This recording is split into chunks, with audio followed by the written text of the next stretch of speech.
Euzubillahimineşşeytanirracim. Bismillahirrahmanirrahim. Elhamdülillahi Rabbil alemin ve l'akibeti lil muttaqin. Esselatu ve selamu ala Resulina Muhammedin ve ala alihi ve sahbihi ecmain. Kıymetli Vatan Efendi dinleyicileri, bu hafta yine Söz Gençler'de programıyla bir kez daha huzurlarınızdayız.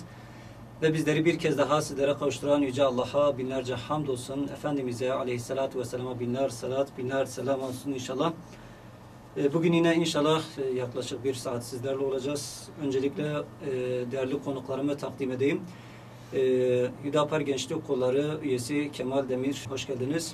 Hoş bulduk, Allah razı olsun diyorum. Hüdapar Gençlik Kolları üyesi Hüseyin Dayan, sizler de hoş geldiniz. Sefalar getirdiniz. İyi yayınlar. Allah razı olsun, teşekkür ediyorum.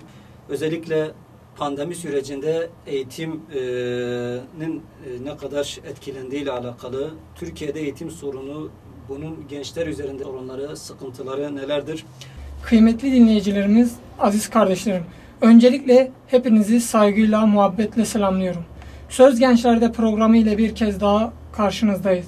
Bu programın hayırlara vesile olmasını diliyorum. Yüce Rabbim cümlemizi istifade edenlerden eylesin. Aziz kardeşlerim, bu programda inşallah eğitim sistemini, eğitim sorunlarını ve eğitimde yaşanan sıkıntıları sizlere aktaracağız. Euzubillahimineşşeytanirracim. Bismillahirrahmanirrahim.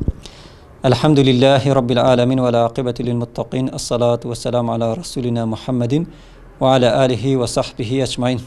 Vatan FM olarak İslami değerlerin toplum nazarında yer bulması için 2010 yılında halkı Hakka Çağıran radyo sloganıyla hamdolsun yayın hayatına başladık. Kur'an ve sünnet ışığında yaptığımız İslami yayınlarla Müslümanların ortak sesi olmaya gayret ettik. İslami değerlerin öğrenilmesi, öğretilmesi, araştırılması ve yaygınlaştırılması yolunda da hamdolsun yayınlar yaptık. İnşallah bundan sonraki süreçte de yayınlarımıza daha iyi bir şekilde kalite getirerek topluma ve dinleyici kitlemize daha iyi ve güzel programlar sunmayı arzuluyoruz. Tefsir, siyer, fıkıh, hadis, akaid, cuma hutbeleri, risale ve siret-i insan dersleriyle ve daha birçok konuların işlendiği değerli hocalarımızın, seydalarımızın irşad ve tavsiyeleriyle ahiretimizi, dünya ötesini yani maneviyatımızı güçlendirecek bir yayın, bir program akışıyla hanelerimizi inşallah nurlandırıyoruz. Allah'ın izni ve inayetiyle. Vatan FM olarak malumunuz her yılın Ocak ayında yeni yayın dönemine geçiyoruz. Ve yepyeni programlar hazırlıyoruz.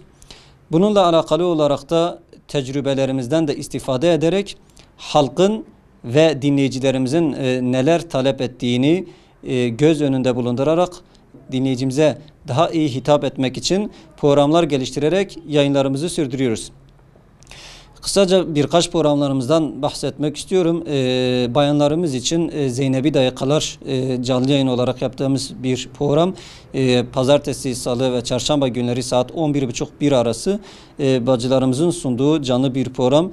Yine hafta içi her gün ilahi ve ezgi pınarı istek programıyla ve gençlerimiz için cumartesi günleri saat 13'te Söz Gençler'de programıyla değerli dinleyicilerimize canlı olarak yayın yapıyoruz. Dinleyicilerimiz için Rehber TV ve radyolar uygulamasını oluşturduk.